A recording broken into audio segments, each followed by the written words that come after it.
હા, સાચું જોઈ રહ્યા છો. આ છે આંતરરાષ્ટ્રીય પતંગ મહોત્સવ 2025 અને જે આજથી 11 જાન્યુઆરીથી સ્ટાર્ટ થઈ ગયો છે. તો અમે જોવા નીકળી ગયા હતા જોવા.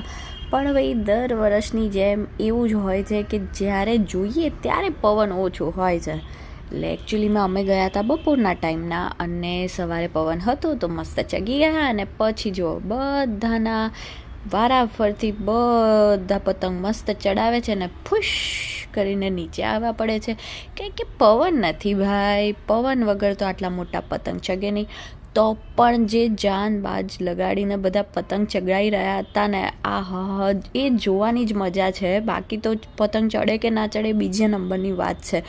અહીંયા તમે જો બધા કેટલી સરસ રીતના કોશિશ કરી રહ્યા છે. થોડો લિટલ બીટ પવન આવે છે, એવું કંઈ જોરદાર પવન નથી આવતો, પણ બધા બહુ સરસ રીતના કોશિશ કરે છે. આ બિચારું નાનું ટેણ્યું એ બહુ મહેનત કરે છે કે ચલો મારા મમ્મીનો પતંગ ચગી જાય.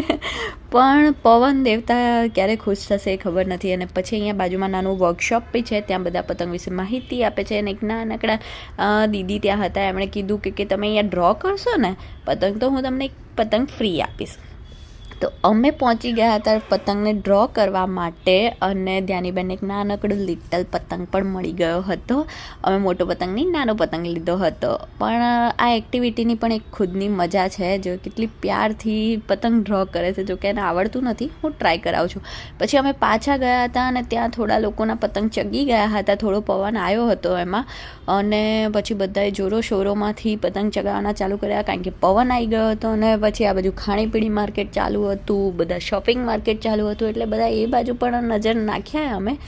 મજા આવી ગઈ. ઇન શોર્ટ જવા લાયક છે. તો ચલો